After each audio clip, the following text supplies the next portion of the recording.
அரசு பள்ளிகளில் பணிபுரியும் ஆசிரியர்களுக்கான பொது மாறுதல் கலந்தாய்வு பணிகள் மே மாதம் 13ஆம் தேதி தொடங்க இருக்கிறது. ஜூன் 30ஆம் தேதி வரை நடத்த தமிழ்நாடு அரசு பள்ளிக் கல்வித்துறைக்கு உத்தரவு பிறப்பித்திருக்கிறது. அண்மை செய்தியாக பார்த்துக் கொண்டிருக்கிறோம். இதுகுறித்தான கூடுதல் விவரங்களுடன் எமது செய்தியாளர் மணிகண்டன் இணைப்பில் இருக்கிறார். வணக்கம் மணிகண்டன், இதுகுறித்தான முழு விவரத்தையும் பகிர்ந்துக்கோங்க.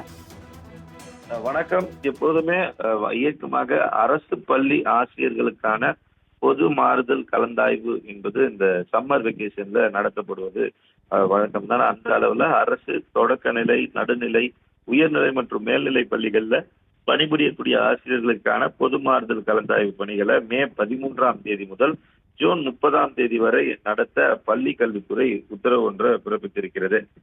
இந்த நிலையில தமிழ்நாட்டுல வாக்குப்பதிவு நடைபெற்ற பின்பாகவும் தேர்தல் நடத்தை விதிமுறைகள் அமலில் இருப்பதால் அனைத்து பணிகளும் முடிவடைந்த பின் தேர்தல் நடத்தை விதிகள் விலக்கிக் கொள்ளப்பட்ட பின் ஆசிரியர்கள் அவரது பணியிலிருந்து விடுவிப்பு செய்யலாம் என பள்ளி கல்வித்துறை உத்தரவு பிறப்பித்திருக்கிறது.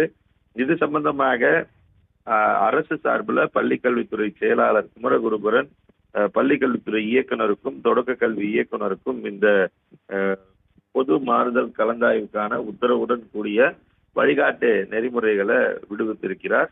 இந்த கோட் ஆஃப் கண்டக்ட் எனப்படக்கூடிய தேர்தல் நடத்தை விதிமுறைகள் அமல்ல இருப்பதால் அதனை விடுவித்த பின்னதாக ஆசிரியர்களை விடுவிக்கும் பணிகளை தொடங்கலாம் எனவும் அறிவிப்பு வெளியாகி இருக்கிறது. இதற்கான அட்டவணையும் வெளியிட செய்யப்பட்டிருக்கிறது. டிஎஸ்சி மற்றும் டிடபிள்இ என குறிப்பிடப்படும் பொது மாறுதலுக்கான விண்ணப்பங்களை தலைமை ஆசிரியர்கள் மற்றும் எமிஸ் மூலமாக பதிவேற்றம் செய்ய 13ஆம் தேதி முதல் 17ஆம் தேதி 6 மணி வரை நாளும் நேரமும் குறிப்பிடப்பட்டிருக்கிறது.